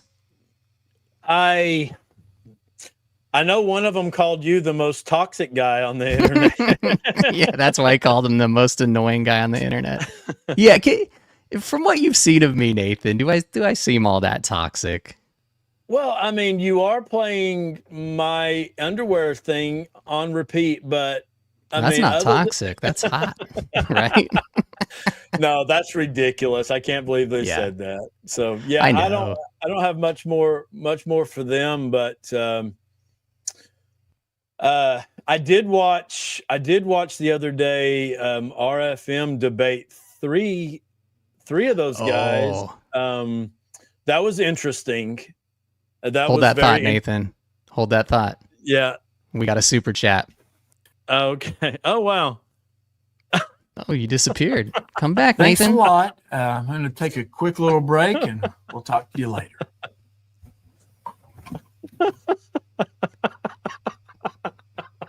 This wasn't my idea to put this. Nathan said, "Hey, if you go to this video at the very end, I walk around in my underwear. Feel free to use that." So just so I'm not being mean to Nathan here, he gave me full permission to do this. I do not care. I'm all for a good time, man. So, And thank you for the super chat, B1L2. Yeah. Okay, let's move past Ward Radio. Okay. Now, everybody's favorite. Are you familiar with this guy? I am now. I know that his name's Jacob. I know that he has been ridiculous to Julie. Yes. I know that so when he was putting on his little crap about not getting invited to Mormon stories, Yes. I texted John and I'm like, John, you know what? Anytime I see someone like giving you shit, like I can like the bull crap, I can see right through it. I don't even have to think for 2 seconds and I can already tell. And he says, let me guess, you're referring to Jacob. And I said, yeah. He says, yeah. He says, I've got my reasons why I don't want to bring him on, but it had to do with the way he had been trying to go after people and Julie specifically. So I think everyone knows that by now. So yeah, I'm not a fan so far. I don't know a ton of his stuff, but just from that, I haven't been super impressed. All right. Yeah, he's man. So Thoughtful Faith is his moniker, his channel name. And over on Twitter, he couldn't get Thoughtful Faith, so he goes by Thoughtful Saint. So when I first started interacting with Jacob, I started calling him Thoughtless Taint because I thought that was funny, and he kind of thought that was funny too, and the name just stuck. So if you ever hear anyone refer to a Mormon apologist as Taint, they're talking about Jacob Hansen, and that's because it's because of me. But yeah, you pretty much got it with Jacob. Jacob is he thinks he's very smart. He knows a lot of words. He likes to debate people unless they know more than him. Although he will make exceptions if they have a lot of clout that he can get. So he's I think Steve Pinecker said it best that he said that he's a culture warrior. So he's just about defending the church. So if he thinks someone is doing harm or evil to the church, fuck it all. He will write your stake president. He will do anything he can to stir shit and cause trouble. So, yep, that's Jacob Hansen. Okay. All right, let's move on to the next one. Noted. Yeah. Okay.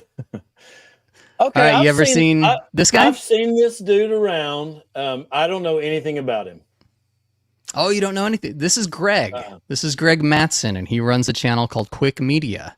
And I don't know what Quick stands for, but he's Quick Media, and he's interesting. I definitely knew of Ward Radio and Jacob before I started seeing Greg pop up, but he's also a culture warrior.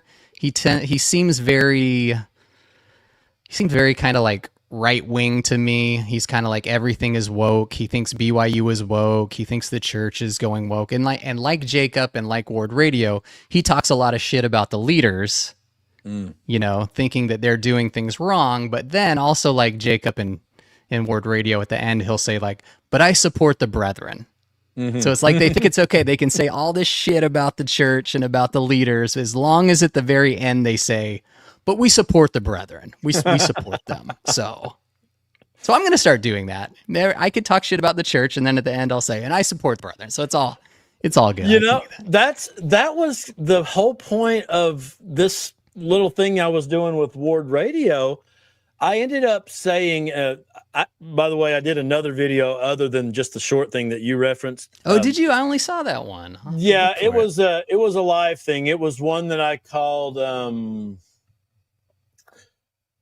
memes and things, and the things that I wanted to talk. Yeah, but I hadn't seen that anyways, one, but yeah. So the point I was getting to is that we're all the same. Like, don't judge me because I'm pointing out more things that I don't agree with than you. Like, you're doing the same thing. You're pointing out things like Cardin in that thing was pointing out that he does not believe the rock and the hat stuff. Right. And I'm like, you can't do that. And if you do, you're doing nothing different than what I'm doing. I'm pointing out all the things that I don't agree with. So in a sense, we're all on the same boat. We all don't agree with the church. I just happen to not agree with more than what you don't agree with. I mean, we have Nelson like picking up the hat and almost putting his face in it. It's like, come on, dude. That was part of my response there. It was the memes and things. Yeah, that was the things I wanted to talk about. It's, you know, just so to hear you say that this quick media, that they sort of do the same thing. And then at the end, they'll say, oh, but I support the brethren. Yeah. It's like, well, you don't give me an hour worth of, you know, of a podcast of why you don't. And then at the end say, oh, but you do. That makes no sense. Yeah. Jacob does the thing. He did this whole episode about, he was mad because the church allowed a trans woman in Arizona to be baptized and have her name and gender put on the rolls of the church as a woman. And he's just like talking shit about the leaders. And then at the very end says, but I support the brethren. And it's like, come on, dude. The first presidency are the ones who approved that baptism, dude. So if you've got an issue with it, you don't support the brethren. And so people like that, you never hear that they get any kind of discipline action. No, you know? They're not going to mess with him. The people like that who are paying their tithing and are, you know, besides talking shit every now and again, are pretty much ride or die. The church isn't going to mess with those people. Yeah. Not going to happen. All right, let me show you the next one. All right, you familiar with Scripture Central? All right, so I definitely know. What's the gal's name there?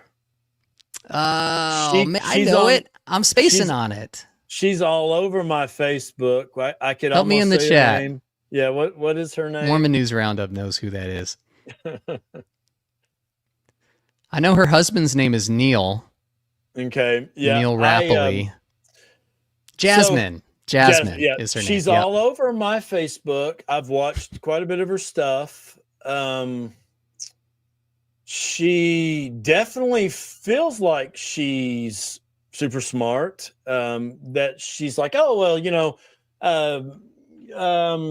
people want to say that, you know, the temple ceremony comes from Masonic, but here's why it doesn't, you know, and then she'll go through.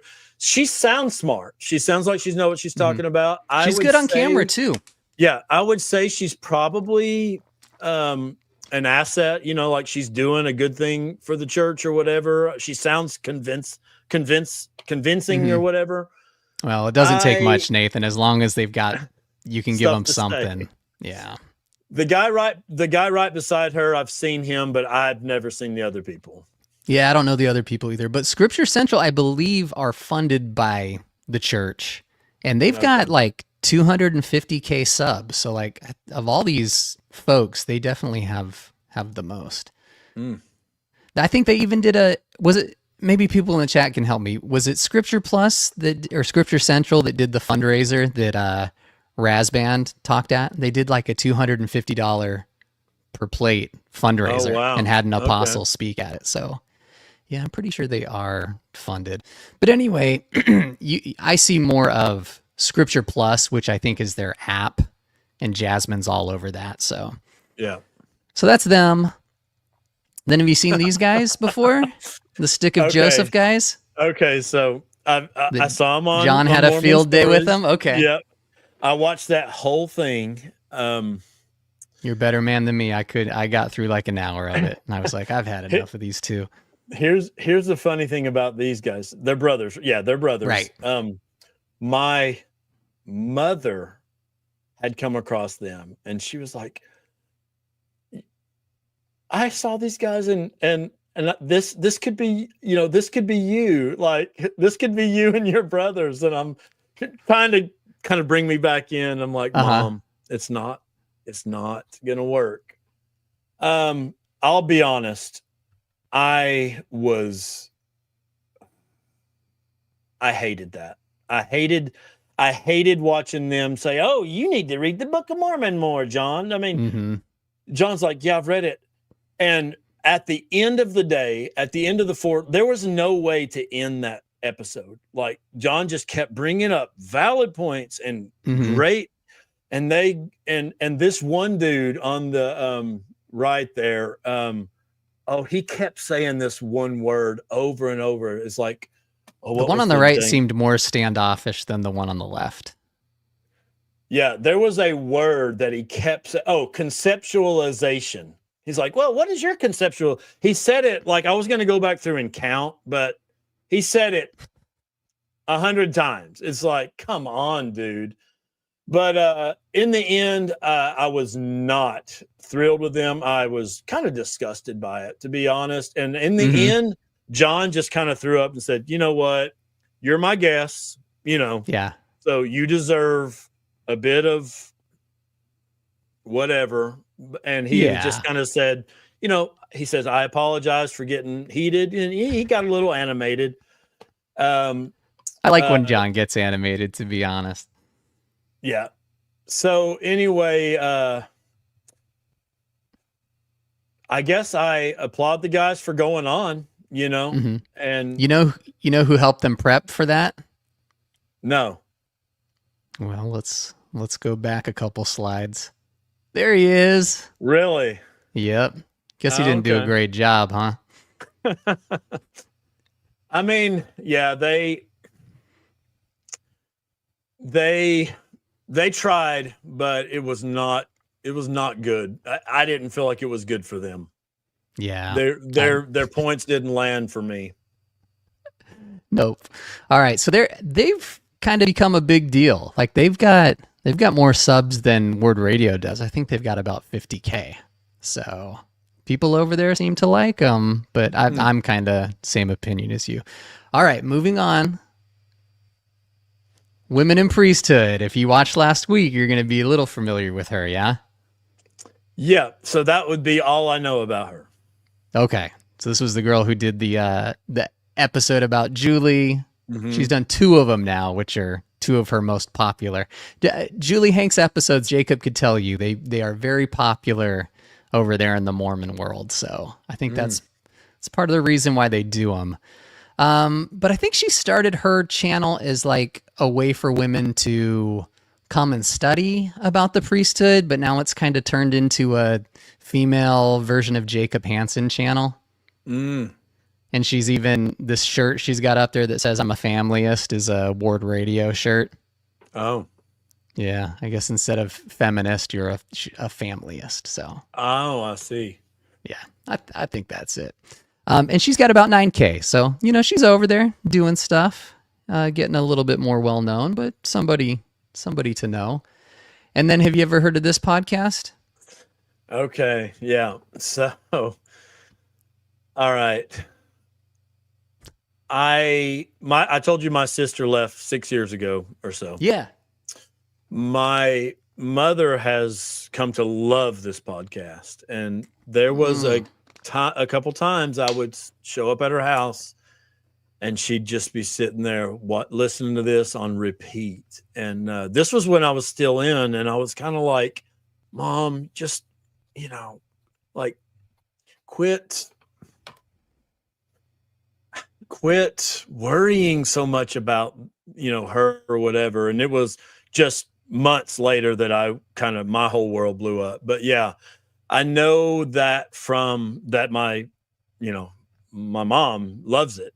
And that I have a hard time believing that there's honestly people that return and deal with it. Apparently there are, but I've never listened to it to kind of hear their stories.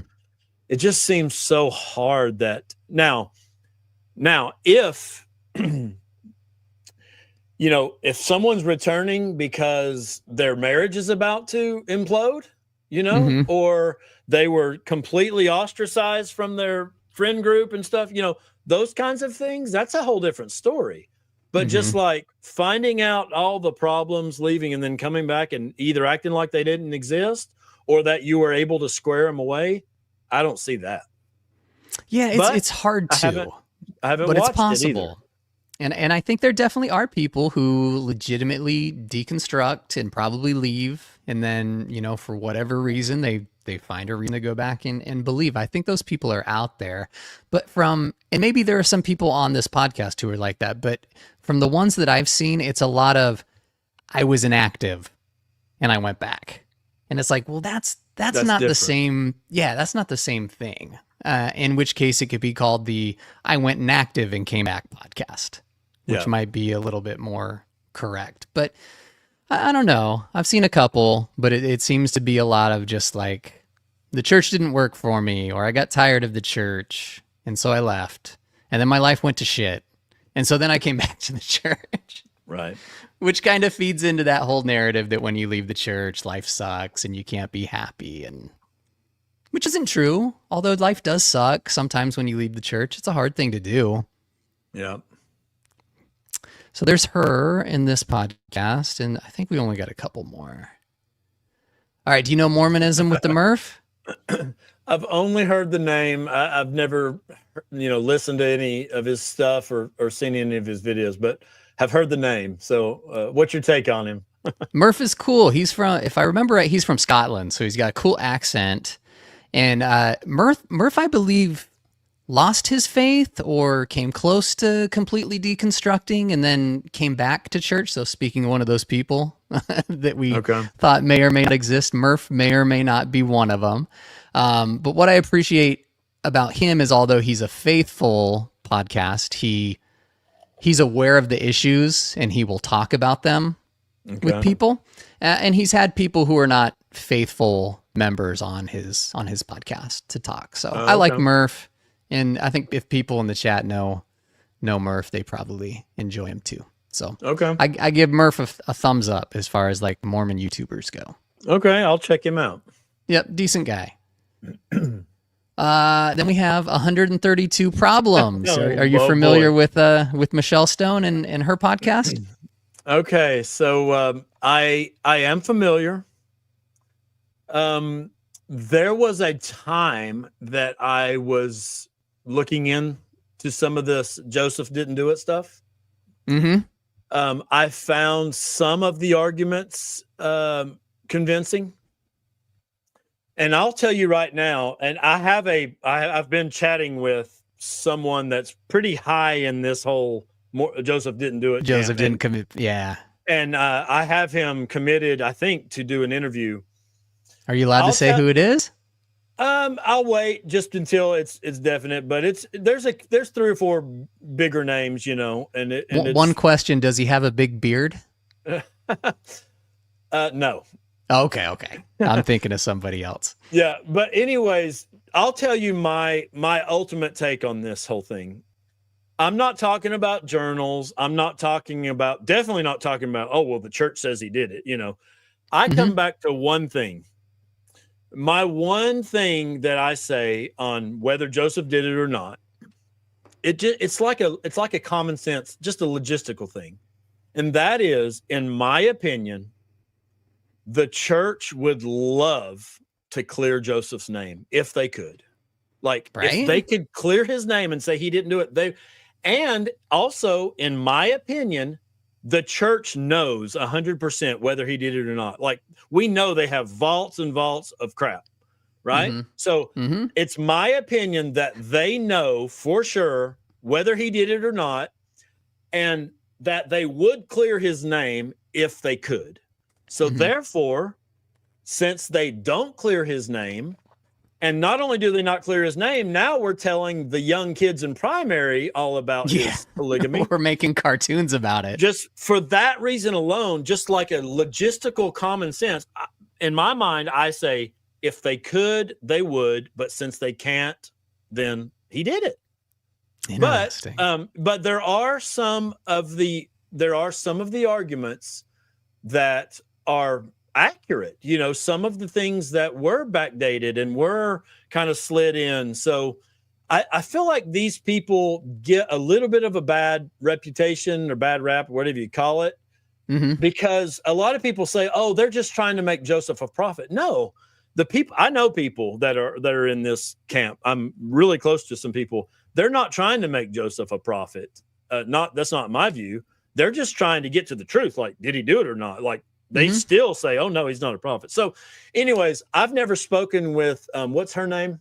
Michelle Stone. I've never spoken with her, but we have texted, and she did offer to come on my podcast when I. Oh, nice. When you I should had have mentioned, her on. Yeah. Cool. She seems nice, Michelle. I'm not in the Joseph didn't do polygamy camp, but you know she is, and I believe she's still a faithful, active member, unless somebody in the chat is different. I think she is. Okay. Most of the Joseph didn't do polygamy people end up getting excommunicated. So I don't know if that's going to happen to her down the road, but if she's happy in the church, I hope she gets to stay. Yeah. So she actually has over 100K subscribers. Oh, wow. Yeah. I'll tell you this much. The people that are in that camp are fiery. Like, they are true blue. Like, if you go to my Facebook and just scroll down and if you see like, did Joseph do it or Joseph didn't do it or whatever, it'll have 500 comments. Like, they believe it like tooth and nail or whatever. So I'll give that to them. Like, they really, they're committed. They're committed to it. Yeah. But, I would like to do this interview just to kind of get the some of the perspective. Yeah. We'll see if that happens. Radio Free Mormon. Joseph totally did it. Yeah, I mean, I think the jury has weighed in on that one. Hey, are you familiar at all with Jacob Isbell, who's in that camp? He's got this really big beard. He's kind of a shorter guy, stocky. He's got a real big beard. He talks real cool. I'll have to introduce you to his stuff. I'm not sure if I know him. He beat up Jacob Hansen in a judo match, which was pretty cool. Man, there's so much stuff I've missed out on by being on the other side. I'm going to have to teach you, my friend. I'm going to have to teach you. All right, and then our last one. Are you familiar with Stephen Pinecker? He's not LDS, but he's in the Mormon YouTube space. Okay, we have we messaged. I feel like we've messaged. He's been very nice and kind of congratulated me on some stuff. I'm pretty sure that's who it was. So, and cool, I think I told him, hey, I've heard your name a lot, but I don't know much about you. So, yeah, Steve plays nice. He's an evangelical, but he's like ventured into the Mormon space, and he plays nice with both sides. So he gets faithful people to come on his podcast. He gets ex-Mormons to come on. He actually does a lot with kind of like the offshoots of Mormonism. So not the Brighamites in Salt Lake. He'll hang with the Bickertonites and the Community of Christ and all kinds of stuff. So Steve's a real interesting guy. All right, so that's Mormon YouTube. Nathan, you have any questions for me? Can I teach you anything else? No questions there. You didn't put on because there was one dude that my stake president recommended to you. Recommended, and I will listen. He's the whole guy about you have to prove contraries. Someone in the chat will say who it is. You have to prove contraries. Super smart dude, BYU professor guy. Someone will say it in a second. I love he almost like convinced me like maybe I can make this work. When I went, I told you about. Was it the ghost of Hugh Nibley? I can't remember the dude's name, but someone will know it. He's all about proving contraries. And I posted his videos and I'm like, oh, this guy is good. Who is it, Radio Free Mormon? Who is Nathan talking about? Yeah, there you go. He's- Jared Halverson. Yeah. Oh, not Taper Dan. Yeah, Jared Gerald Haverson. I mean, when I was on just on the edge, I was like, man, maybe I can make this work. And my stake president said, listen to this dude. And he's kind of like, oh, okay, so you've got problems with the first edition. Well, come on, that's okay. There's a place for you. You've got this problem. Come on, he did a pretty good job at making you feel like maybe you could live in that gray area. But ultimately, was he the guy that RFM and Bill did an episode about? I've not seen that, if they have. Okay. I know they did one where there was a church historian, I think, that was getting interviewed and was, talking about members were going to have to switch things up a little bit. But it could be another person. Yeah, RFM said that's his quote right there. By proving contraries, truth is made manifest. And so he talks all about that. Basically weighing out, if this is true within the opposite, is, I don't remember now, but I listened to it 4 or 5 times, and he was pretty convincing. He almost got you to stay, huh? Yeah, but couldn't quite close the deal. In the end, it was RF. It was RFM. You remember my verse there? He says it's Joseph Smith's quote, though. So he's just quoting Joseph Smith when he says the thing about contraries. Right. Since RFM's back in the chat, let me tell him my verse real quick. Is that okay, Cole? Sure, go for it. All right. RFM, listen up. This was my verse I wrote. I did 2 others, but this is the one of you. John DeLynn is not a prophet. He never claimed to be. He simply allows people to share their story. But if I had to choose a prophet, but not him, I guess I would probably choose RFM. There you go, RFM. If things don't work out with John being the Exmo prophet, you're next up, pal. You're the Brigham Young. You're the Brigham Young of ex-Mormonism, buddy.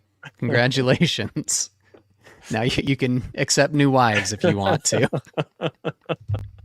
Oh, I claim to be a prophet. Yeah, he claims to be. All right, cool. He's owning it. I love that. I claim to be an asshole. I'm honest. You're owning that one. Yep, I own it.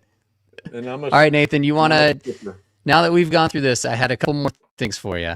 What you got? Before we let you go, and just so everybody knows, we always do a little after show after these lives, and I will put the link to my Patreon in the chat, where if you haven't signed up for it, you can go over and sign up for a free trial membership, which will get you access to the after show. It's a good time. It's actually where I met Nathan for the first time, was over on the after show.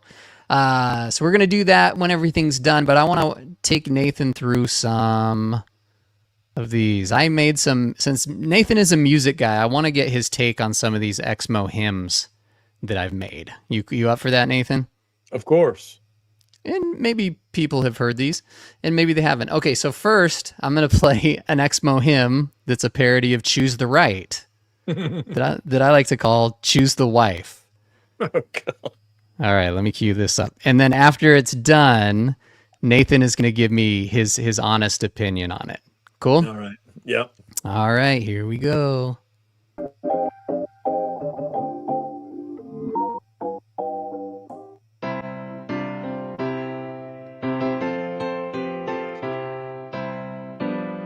Cringe. Nice. So far, it's bad, right? Choose the wife. When angels point swords towards you, they'll take your life if you do not comply. 30 wives or more are what's in store for you, or angels will stab you till you're unalived. Choose the wife. Choose the wife. Why stop at 10 when you can choose 10 more? Sex is nice. Choose the wife, and God will bless you with a red brick store. You get a red brick store. All right, what'd you think of that one? I'm gonna give that one at least a 9. I liked it because you said Ooh. sex is nice. I Sex like is that part. nice. Yeah, like the Borat's on there. I like a sex. Very nice. Yeah, I'll give that one a 9. That's pretty good. Okay. Thank you. Oh, thank you for the super chat, Ruth. She sent Nathan a Bednar finishing verse in Messenger. All right. Ruth, if you want Nathan in his underwear again, just let me know and I'll put it up. I'm gonna guess you don't, so I'm not gonna do it, but just you don't have to super chat again. Just let us know. Just put a yes or a no, and we'll play it. All right. Next up, we have a parody version of "As I Have Loved You." I just Love watched one this. another. This I is just watched this. Yeah. Oh, Let's did hear you? it. Okay. Pretend That's you're okay. watching it for the first time. Okay. Okay. All right.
All right. What'd you think of that one? I like the smile at the end, Mm-hmm. but I'm gonna have to go low on this one. I like just because it was so cringy watching them sit there like they were like actually doing that. Mm-hmm. It looked too real, and it landed in the cringe zone. Okay. A little too But cringy. but I there got but you.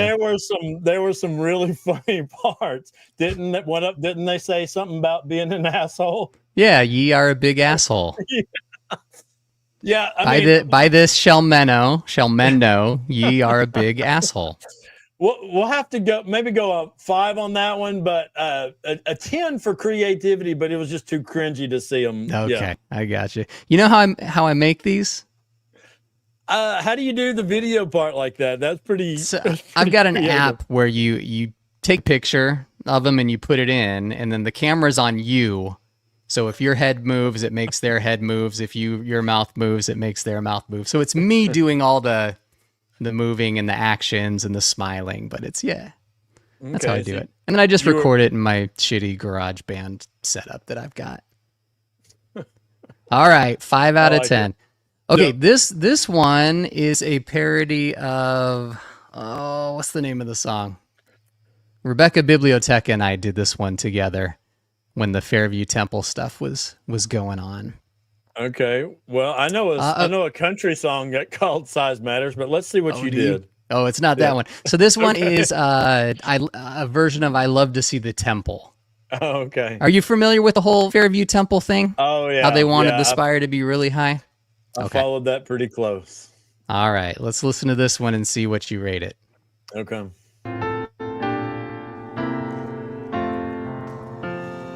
I'd love to see that temple spire. It's reaching to the sky. It's made the way God wants it, insanely tall and high. For the spire is the only thing that matters to the Savior. So we'll build it tall and we'll be proud. In this we'll never waver. I love to Second see verse. the temple, the lobbies where I'll stay.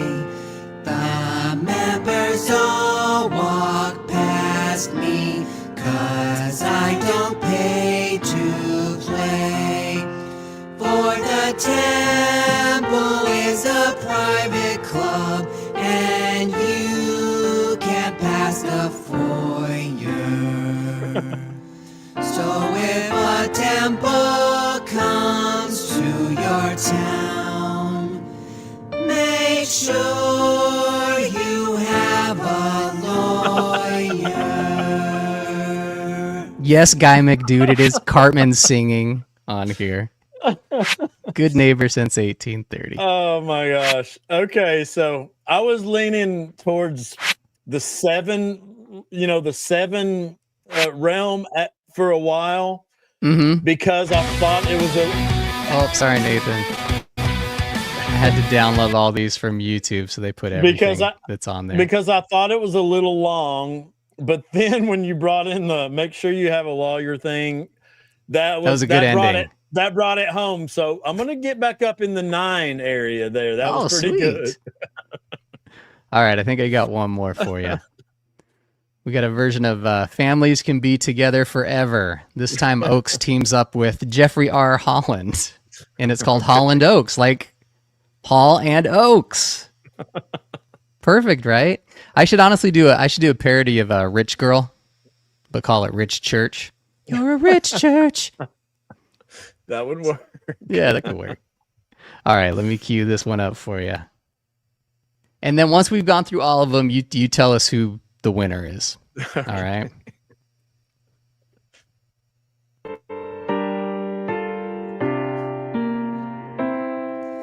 Families can be together forever if your kids aren't gay or trans. We hope your kids won't be part of LGBT. And the church has given us the plan. Be straight, or else you will be damned.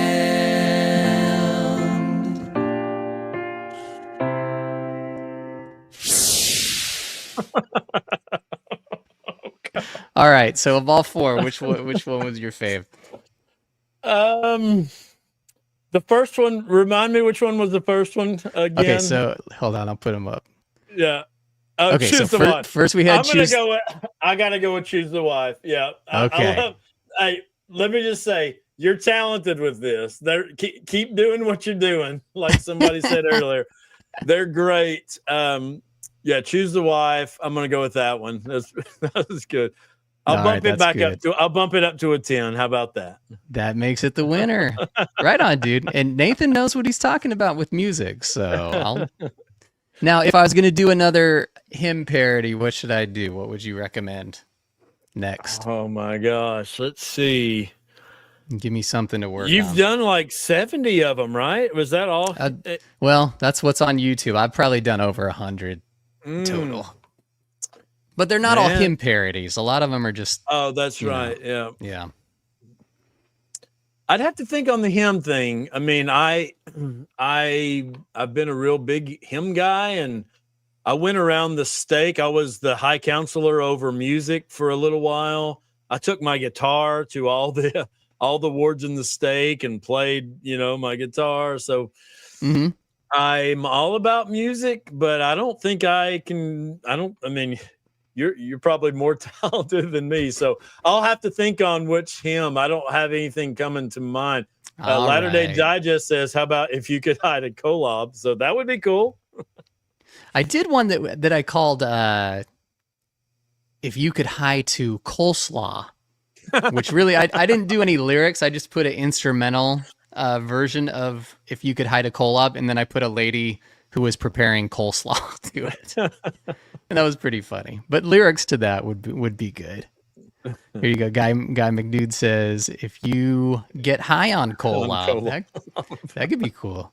I mean, you'd burn up because Kolob is a sun. A lot of people get it mixed up. They think it's God's planet, but it's actually the sun that God's planet rotates around. Yeah. So you'd probably burn up before you got high on Kolob, guy. But yeah, it's all made up anyway. So let's just pretend you could get high there. That'd be cool.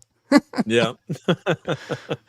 All right, Nathan, let me give you a plug before you go. Nathan's got a channel. It used to be called The Mormon Moron, which I liked, but he switched it up and he's now The Bishop's Interview. So if you haven't had a chance yet, let's go give Nathan some subs and let's watch his stuff because he's doing good work. And it's not every day that you run into an ex-Mormon bishop who's making consistent content. Well, I guess it is because Bill Reel's out there, right? So at least Bill 3 days a week yeah. you run into him, but Nathan's filling the gaps on the other days as far as the bishop content goes. Yeah. And as far as that goes, let me mention one thing. Someone had gave me some shit one time because they're like, you think because you're a bishop, you're more special. Like, I don't, I mean, every other person in our ward was more, qualified, especially the sisters, so I don't feel like that made me any more, important or special or qualified or whatever. But we all know in the Mormon church that we were supposed to look towards our leaders. And so for a short time, 5 years, I was a leader, and the stake president said, hey, I wanted you as a counselor, but, he told me why it wouldn't work out. So anyway, I don't consider myself any more important than anyone else, but I just, I truly believed it. That's all there is to it. And now I truly believe that we, were led astray, and I'm trying to straighten things out. So nice. RFM says every Mormon knows bishops are more special, Nathan. Right? You kind of have an everyday kind of vibe about you. Like if you hadn't told anyone you were a bishop, I wouldn't have guessed. Well, and I've never been to college. I'm a trade guy. I do construction and remodeling and any other thing I can do that's self-employed. So I'm not traditionally what I think the church goes for. It's usually the dentists and the doctors and the lawyers, but whatever. They had to take what they could get, and they got me for a time, and I did the best I could. I enjoyed it, But I'm sure you did a good job, man. Yeah. You seem like a good dude. I could see even a TBM Nathan being a really good guy. Well, I have one last little issue I have, though. Okay. We're about the same age, right? Yeah, I'm 44. I look like your dad here with this gray hair. What the heck? I got good genes, man. I'm gonna have to shave and see if I can get that baby face like you got going on. See, I can't even grow anything to make myself look older. If I zoomed in on the camera, you'd see all my little peach fuzz stubble. Okay. But about once a week, I'll get in there and take I it should have off. dyed my beard so I wouldn't look like your dad on here. My dad can't really grow a beard either, so you probably look older than he does. Yeah, looking young, it's my superpower. You look great, and you got an awesome show. I'm glad I found you. I found you because RFM was talking about you one time. So, and that's kind of what turned me on to you. So, man, when RFM's talking about you, you've passed rando status. That's when you've made it big. I love it. Maybe someday I'll get on Mormon Stories like you, Nathan. And I'll put in a word for you, bro. Well, you may not even have to. Maybe something that happens this year in 2025. Nice. I'll join the club, perhaps. Oh, not going into too many details, but there may be something in the works. Fantastic. All right, so everybody check out. Let me point the right way. Check out Nathan's channel. Go sub to it. He's a good dude. And thanks for coming on the show. I'm gonna have him on the after show. We're gonna take like a 5-minute break. To if if you know sign language, that's the potty sign right there. We're going to do that. And then we're going to meet over there and just have a little fun. I might show Nathan some of my other song parodies. Since the after show isn't monetized, I can play whatever I want and I don't have to worry about it. Sweet. Which is cool. All right. Anything you want to say before we go, Nathan? It's been fun, man. This is my wife asked me right before we went on, she said, "Are you nervous?" I said, No, and that's my wife right there. Oh, Hey, baby, all right. baby, don't be giving this man our money. That's our Hey, hard. I'm going to take a quick little She break. asked. And we'll talk She to you later. receives. Here it Oh is. my God. He loves you, Amy. That's dedication right there. And you know what, Amy? Because I like you, we're going to watch it one more time. Because why not? Thanks a lot. I'm going to take a quick little break and we'll talk to you later. I kind of want that to be the outro of my show, like every week. It's just you walking off in your underwear. Oh my gosh. I kind of love that. All right. So anybody, if you want, my the Patreon link is right there. You could sign up for a free trial membership. You can cancel in a week if you want to, and you can come watch the after show. But we'll see you over there in about 5 minutes. Thanks, Nathan. It was good to have you, buddy. Thanks, bud. All right. See you soon Take care. in 5 minutes.